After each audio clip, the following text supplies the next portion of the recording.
Prévenir, conseiller, agir avec les notaires du Dauphiné. Aujourd'hui, dans Tout droit, on ouvre une saga. Héritage, le compte à rebours. On va plonger au cœur d'une succession en plusieurs épisodes. C'est le premier aujourd'hui. Et on va partir d'un cas fictif très simple en apparence. Une famille, un décès, une maison, 2 enfants, un conjoint survivant et peut-être un testament. Et on va se demander par quoi on commence vraiment.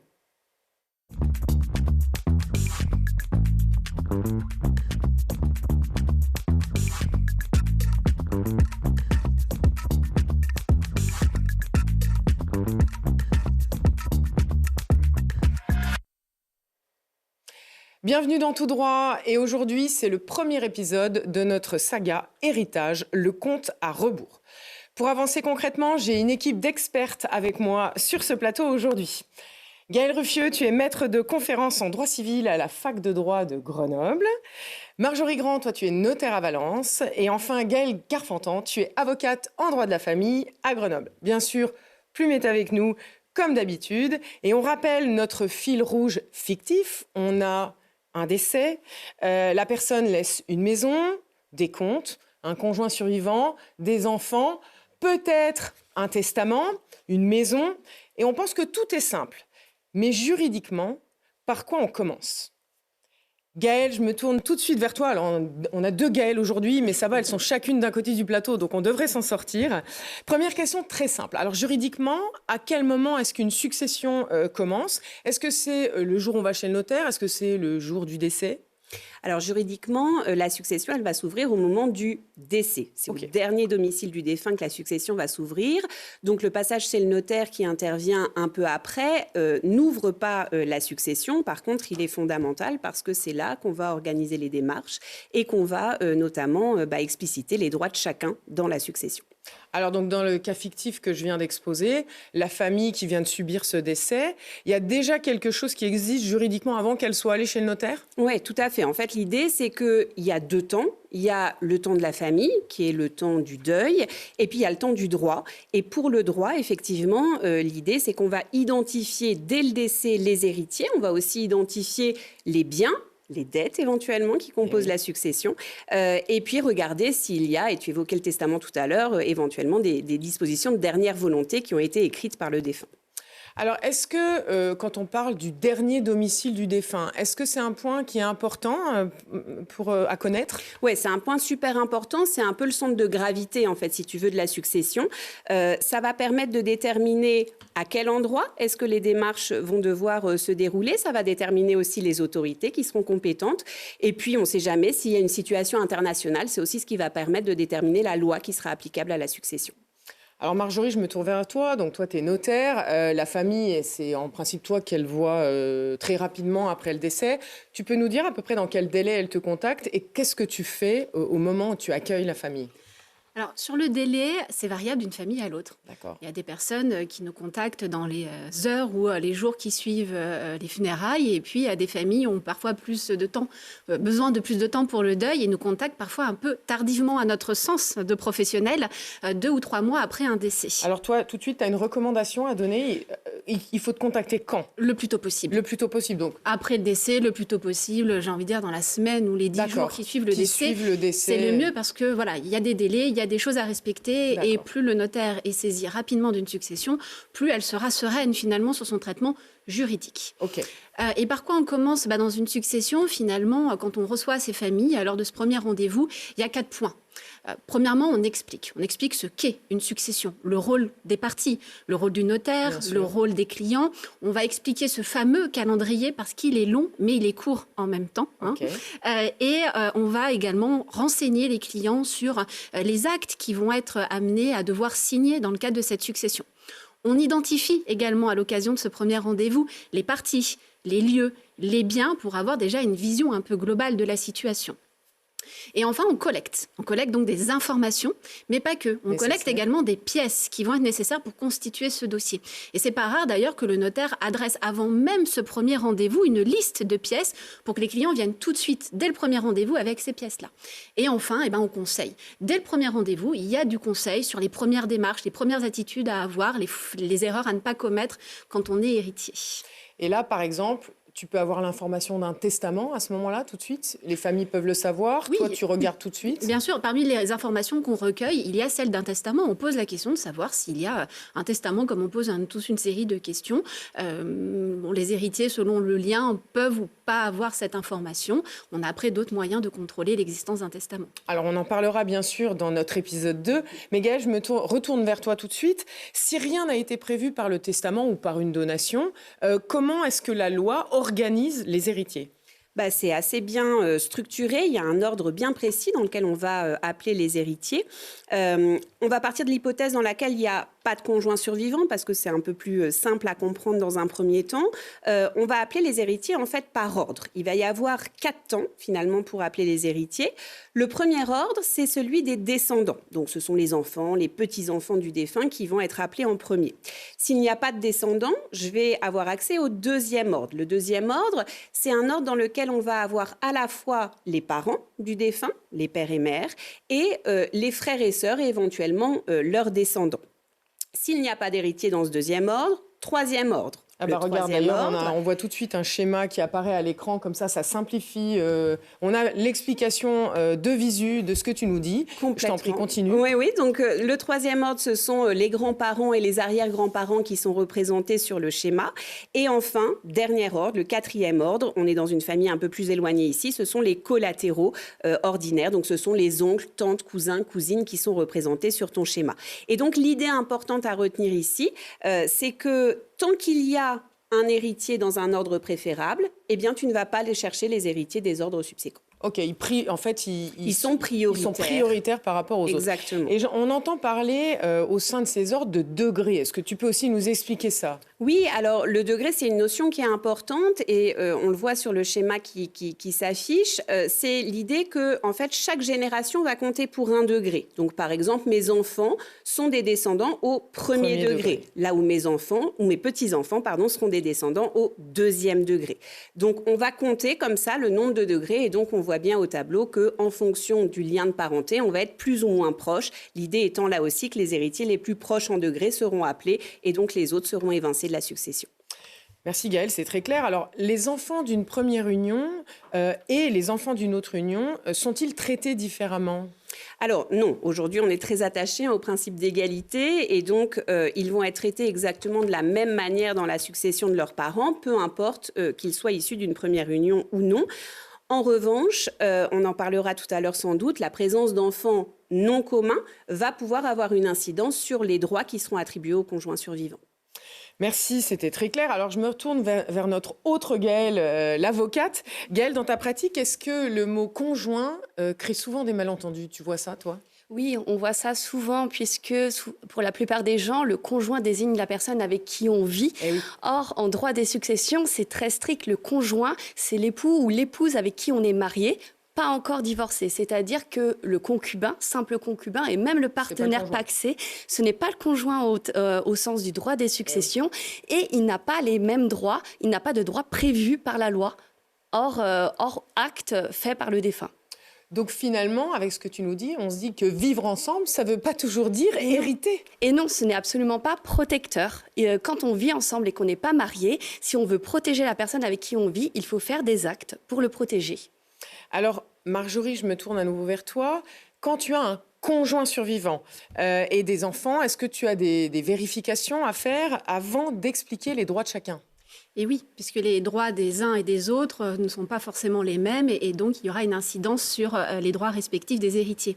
Donc en effet, une fois qu'on a fait cette première vérification, dont Gaëlle vient de parler, de ce lien matrimonial, parce qu'il peut y avoir une confusion auprès de nos clients sur ce lien entre le conjoint survivant et le défunt. Une fois qu'on est sûr qu'il y a bien un mariage, ensuite il y a 2 types de droits finalement, puisque le conjoint est donc héritier de par la loi, c'est la loi qui fixe sa qualité d'héritier et ses droits, ce qu'on appelle les droits légaux, et eux vont varier en fonction de qui sont les autres héritiers. Et c'est là que les enfants ont une importance, les descendants, puisque si tous les enfants sont communs au couple, donc du défunt et de ce conjoint, ou s'il y a des enfants qui sont issus d'une précédente union, une famille recomposée en quelque sorte, le conjoint survivant n'aura pas les mêmes droits. Il aura toujours des droits d'héritier, mais ils ne seront pas les mêmes. Et au-delà de ça, on va un petit peu plus loin, parce que ça, ce sont les droits légaux, c'est le socle minimal, ce qui est prévu par la loi, mais de leur volonté, quand ils étaient vivants, les époux ont pu se protéger volontairement. Un peu plus. Oui, en prenant des dispositions. Alors, on connaît souvent la donation entre époux, qu'on appelle souvent la donation dernier vivant ou survivant, celle qui est la plus connue. Mais il y a également le contrat de mariage. Quand il y en a un, il peut contenir des dispositions qu'on appelle des avantages matrimoniaux qui peuvent protéger le conjoint après le décès de l'un des époux. Et donc, c'est ça que l'on vérifie avant de pouvoir dire quels sont les droits des uns et des autres.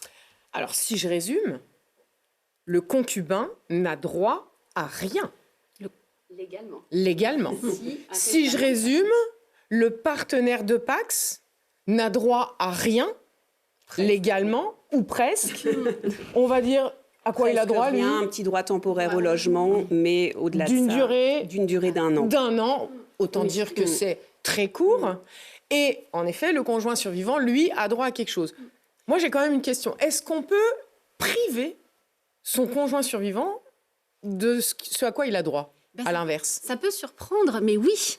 Par un testament, on peut priver son conjoint survivant de ses droits légaux. Et d'ailleurs, ça arrive en pratique. À l'ouverture d'un testament, on pense que tout va bien. Et puis finalement, on découvre, là, devant tout le monde, que le conjoint est exhérédé. Ça veut dire qu'on l'a volontairement privé de ses droits.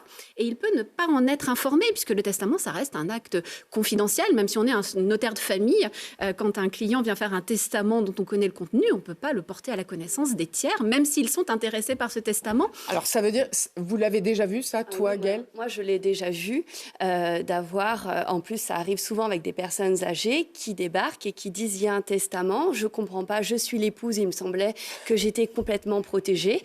Et c'est la catastrophe, puisque selon comment ils sont mariés, sous quel régime ils sont mariés, eh bien, l'épouse ne peut ne pas être propriétaire de la maison dans laquelle elle vit depuis des années, voire des dizaines d'années, et se voir complètement privée à un âge avancé de tout droit et quasiment sans toit ni ressources. Donc ça veut dire qu'elle apprend à l'insu de son plein gré que son mari décédé l'a privée, ou à l'inverse, son épouse l'a privée de tous ses droits et se retrouve sans rien.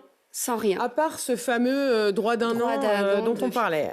Donc ça peut être quand même vraiment la catastrophe. Alors, dans notre famille fictive, tout le monde pense savoir qui hérite. Et puis il y a une question qui arrive, est-ce qu'il y avait un testament ? Alors Marjorie, concrètement, comment est-ce que tu valides ça, toi ? La première question qu'on a posée, avez-vous connaissance d'un testament ?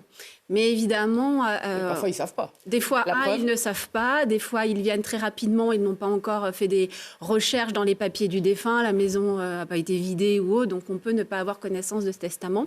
Après, il existe un fichier, le fichier central des dispositions de dernière volonté, dans lequel est recensé toutes les dispositions à cause de mort qu'une personne a pu prendre de son vivant. Alors, est-ce que ce fichier... Donc, tu l'interroges, il donne, lui, le contenu du testament ? Non. Alors, en effet, le fichier est interrogé par le notaire à l'ouverture de la succession. C'est presque une des premières formalités que l'on fait, parce que ça a vraiment une incidence sur nos interlocuteurs, sur la suite du dossier.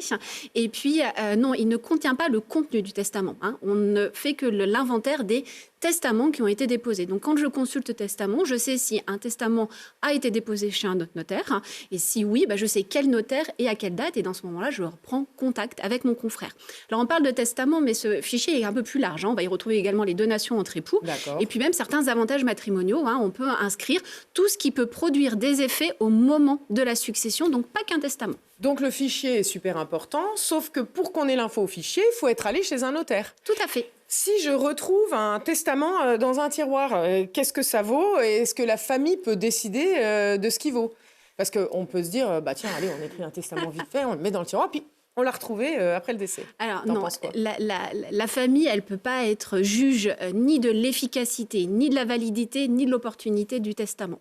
La seule chose qu'elle peut faire, c'est le remettre en effet au notaire chargé de la succession. Ce testament, il pourrait ne pas produire d'effet, parce qu'il y en a peut-être un autre plus récent qui le contredit, qui le révoque, mais ce n'est pas à la famille de savoir, c'est au notaire de juger ce qu'il en est.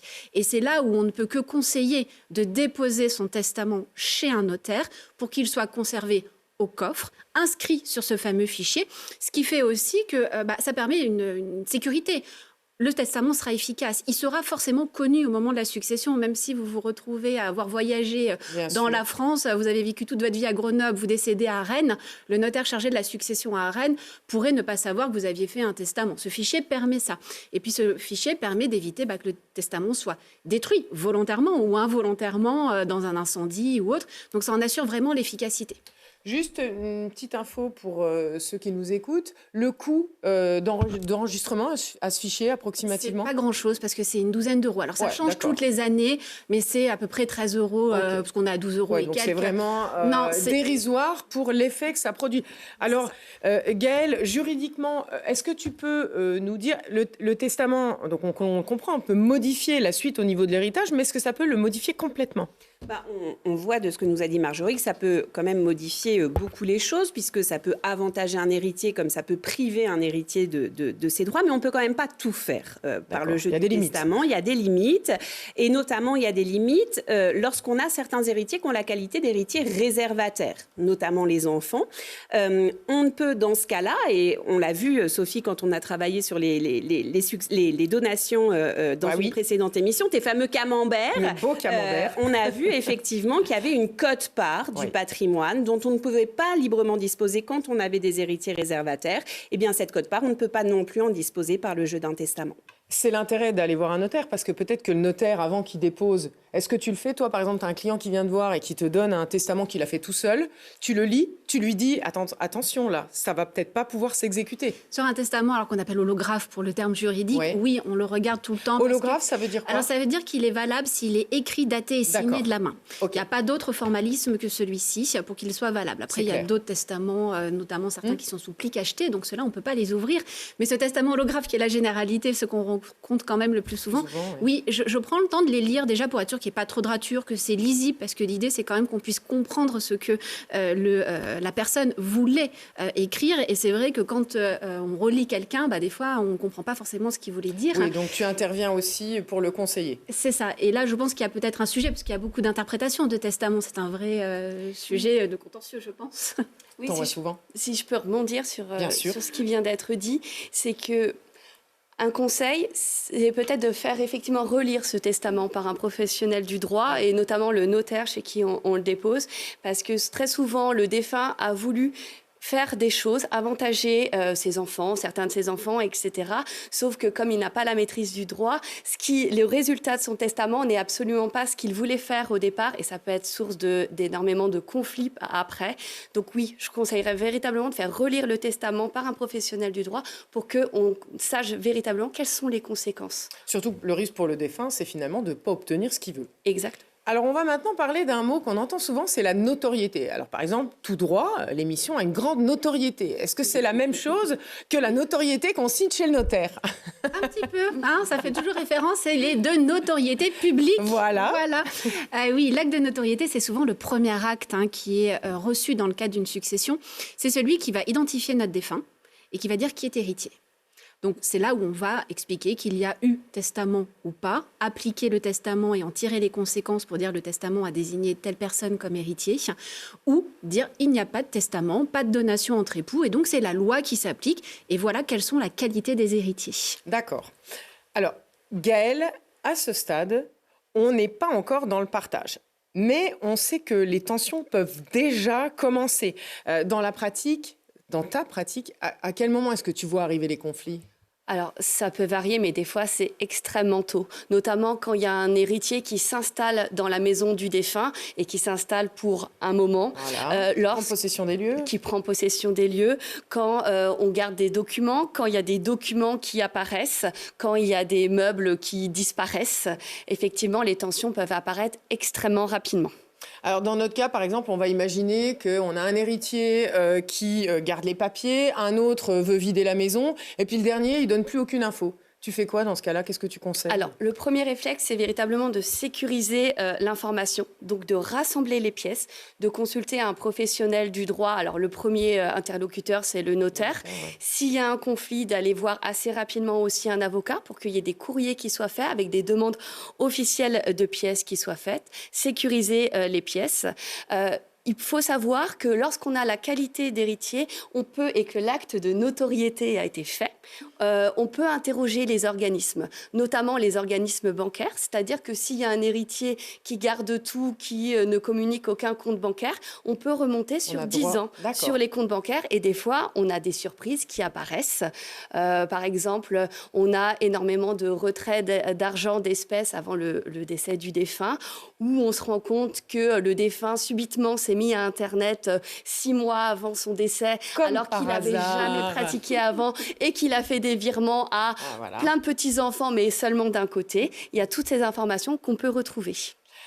Alors, merci beaucoup, c'est très clair. Maintenant, ouvrez bien vos yeux, vos oreilles. On va parler du logement. Est-ce qu'on peut le vider tout de suite? Et d'ailleurs, c'est même parfois le premier réflexe qu'on a. Et là, je vous vois toutes me regarder d'un air de dire, voilà, Gaëlle, t'as commencé, alors vas-y.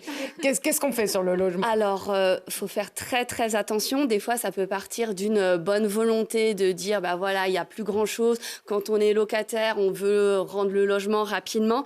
Mais non, puisque quand on est héritier, on est souvent héritier avec les autres. Et donc, il faut demander l'autorisation de tous, puisque vider le logement, ça crée tout de suite de la méfiance.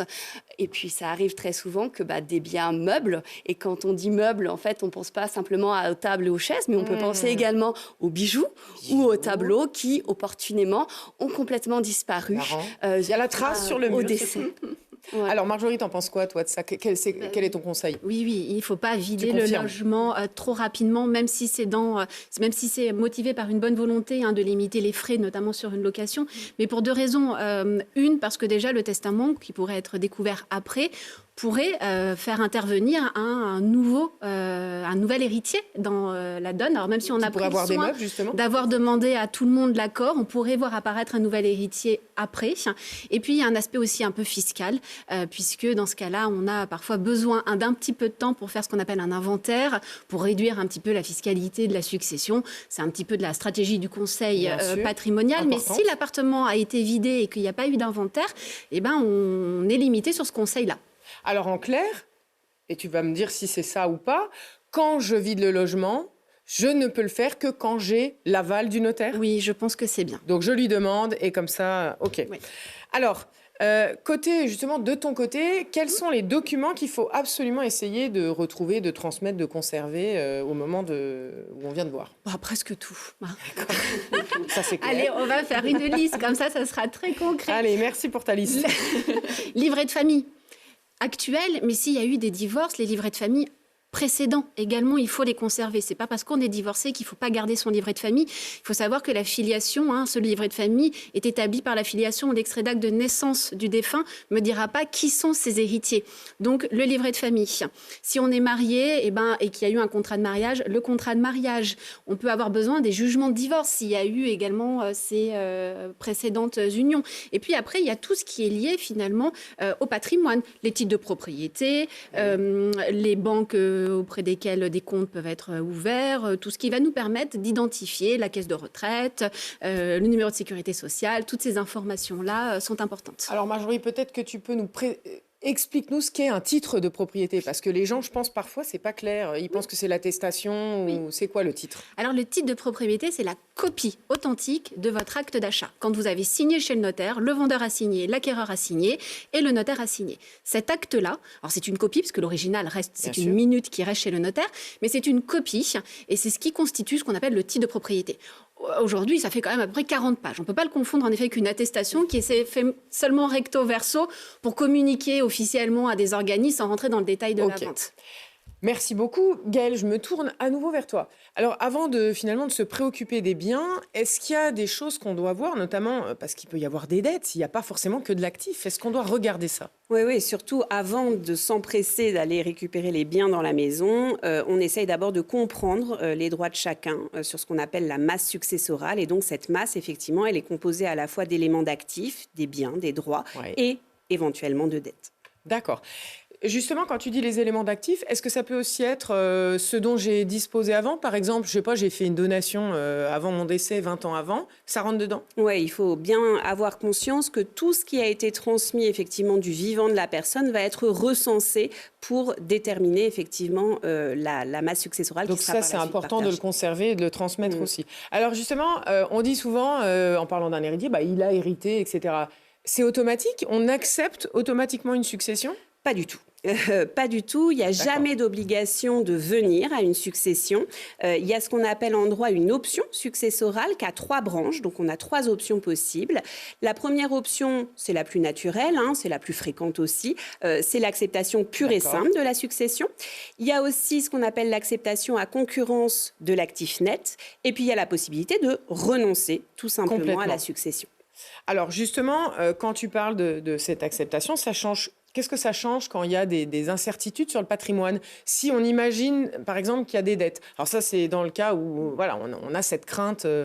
Oui, ça change beaucoup de choses parce que si tu acceptes purement et simplement, tu vas être tenu donc de régler les dettes de la succession, y compris sur ton patrimoine personnel. Tandis que si tu acceptes à concurrence de l'actif net, là, il y a l'idée que tu ne seras tenu qu'à hauteur de ce que tu as reçu dans l'actif successoral. Donc, c'est une certaine protection. Il y a un formalisme qui entoure cette option. Donc, c'est une branche qui est quand même assez lourde à mettre en œuvre, mais qui est protectrice pour l'héritier.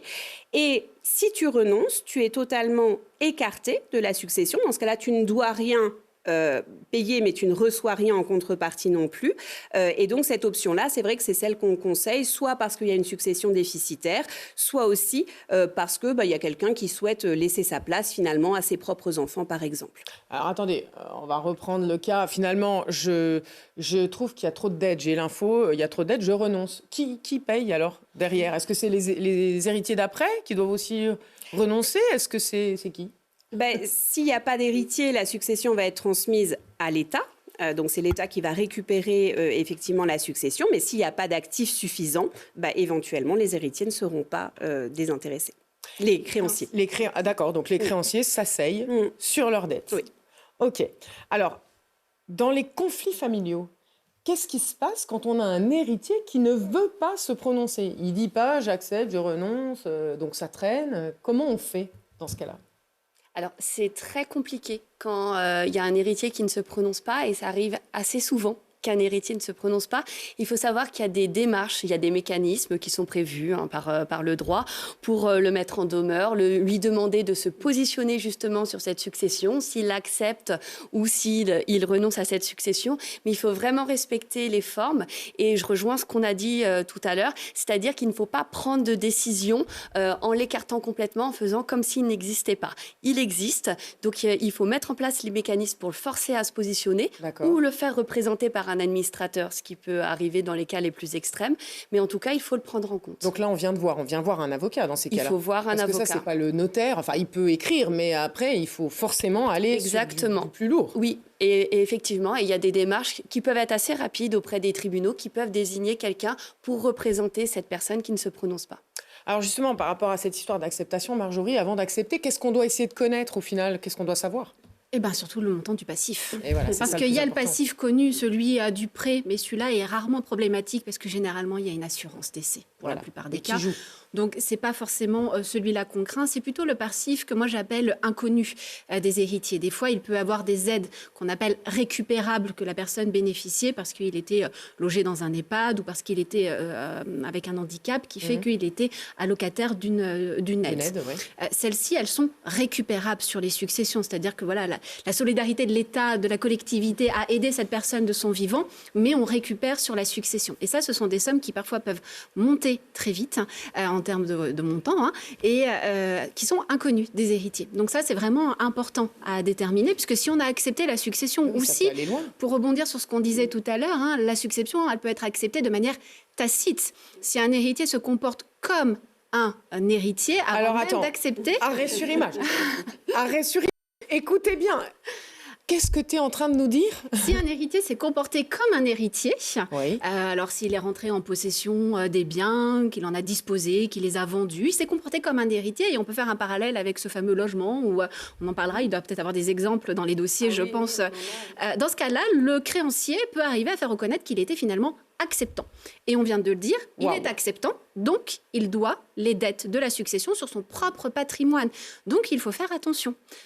Alors, j'espère que vous avez bien compris. J'ai un exemple, si tu veux. Ah bah vas-y, Gaëlle, on le veut, l'exemple. Hyper concret qui va parler à tout le monde. Généralement, le défunt, quand il est âgé, il peut être placé en EHPAD ou en maison de retraite. On sait que les coûts sont extrêmement élevés et souvent, la petite pension de retraite ne permet pas de couvrir ses coûts, notamment quand ça dure des années. Donc, il y a une dette à la fin qui est prise sur la succession. Quand il n'y a pas grand-chose, l'enfant peut vouloir, par exemple, prendre le véhicule qui a un certain âge, etc., le vendre. Sans toutefois avoir l'intention d'accepter la succession et de payer les dettes. Et non, les créanciers, et l'État en l'occurrence, peut considérer, puisque vous avez vendu la voiture, vous êtes considéré comme héritier, vous avez accepté la succession, et donc toute la maison de retraite, c'est pour vous. Donc, j'espère quand même que tous ceux qui nous écoutent ont bien retenu, ça peut être extrêmement dangereux. Donc, il faut vraiment se prémunir de ça et faire très attention. Ça veut dire qu'on ne signe pas à l'aveugle. Alors, Marjorie, dans le langage des successions, on arrive toujours dans les craintes et notamment la fiscalité. Et on entend toujours les 6 mois. Qu'est-ce que veulent dire ces 6 mois et pourquoi c'est si important ? Les 6 mois, ils sont, c'est un délai fiscal, c'est-à-dire que on doit déclarer fiscalement le patrimoine du défunt. Et le délai de 6 mois, il commence pas à courir au moment où vous êtes venu voir le notaire. On revient à ce délai qu'on évoquait tout au début.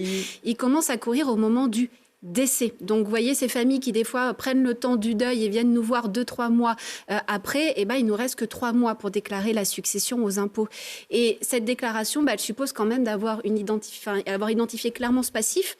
Donc, on dépend aussi des délais de retour de différentes administrations plus ou moins longs. Et puis, d'avoir identifié l'intégralité de l'actif. Alors, c'est vrai que quand il n'y a qu'une maison, on va la valoriser, ça va être assez simple. Mais pour peu que le défunt ait lui-même reçu des parts de champs, de terrains agricoles dans des 4 coins de la France par des successions ou autres, on se rend compte que 6 mois, c'est très court. Et au-delà des 6 mois, aujourd'hui, il y a des pénalités de retard. Et s'il n'y a pas notamment les liquidités sur les comptes pour payer, il faut aussi que dans ce laps de temps, des fois, les héritiers soient obligés de vendre un actif. Et là, on sait qu'une vente, c'est quand même entre 2 et 3 mois en moyenne. Ouais. Donc, vous voyez que tout ça doit s'enfermer dans le délai de 6 mois. Et pour le coup, on ne peut pas demander à l'administration fiscale d'attendre s'il y a des droits à payer. La seule chose qu'on peut faire, la seule chose qu'on peut faire, même s'il n'y a pas l'argent, les liquidités, la seule chose qu'on peut faire, du moins, c'est payer un acompte. Donc, il faut forcément qu'il y ait l'argent. Vous voyez. Et s'il n'y a pas de liquidité, s'il n'y a rien, mais qu'on a quand même de l'actif immobilier et des droits de succession, il faut aller vite. Est-ce qu'il y a quand même des cas de dispense sur ces 6 mois? Ça peut être rallongé dans certains cas ou Alors jamais? Oui, mais ça reste anecdotique. C'est vraiment si le décès est survenu à l'étranger. Après, on peut dans quelques cas demander des dérogations, mais c'est plutôt du cas par cas où le notaire écrit pour expliquer le contexte. Parfois, c'est plutôt lié au contexte du décès qui était accidentel ou autre, où on peut avoir des cas particuliers. Donc, c'est hyper important de respecter les 6 mois. Alors justement, Gaëlle, quand on a des problèmes, l'héritier qui ne se prononce pas, on a des difficultés à avoir les informations, etc., est-ce que ça peut devenir un facteur de pression? Tu le vois, toi? Alors, oui. C'est un facteur de pression parce qu'il faut savoir que même si les héritiers ne s'entendent pas, même s'il y a un conflit et qu'on sait que même ce conflit se réglera de manière judiciaire, ça n'arrête pas ce délai de 6 mois. Et ce délai de 6 mois, il est très très court, il passe en un clin d'œil. Donc quand vous voyez que la situation commence à se crisper, à se bloquer, il faut immédiatement aller voir un professionnel. Si le notaire voit que, il n'arrivera pas à mettre les héritiers d'accord, il faut aller voir un avocat pour commencer à avancer sur la succession, parce que le fait qu'il y ait un conflit entre les héritiers n'arrête pas ce délai de 6 mois. Écoutez, les filles, merci, c'était vraiment extrêmement clair. Alors, de votre côté, si vous ne deviez retenir qu'une phrase, une succession bien commencée, c'est une succession où on sait qui fait quoi, dans quel ordre, avec quel droit et dans quel délai. Merci à mes 3 invités chocs du jour. Merci aussi à Plume pour sa présence réconfortante avec toutes ces informations un peu stressantes. Et on se retrouve dans le prochain épisode de notre saga Héritage, le compte à rebours, où on entrera dans un sujet qui peut tout changer. On en reparlera de manière un peu plus spécifique, justement, ce fameux testament, les dernières volontés. Est-ce qu'on peut avantager un enfant? Est-ce qu'on peut protéger son conjoint, mieux ou moins bien? Est-ce qu'on peut le déshériter? On en a un peu parlé, mais vraiment de quelle manière? On parlera des concubins, des partenaires de Pacs. Et que se passe-t-il quand les dernières volontés ne plaisent pas à la famille? On vous retrouve toutes les 3 pour l'épisode 2. Et je vous dis merci à tous.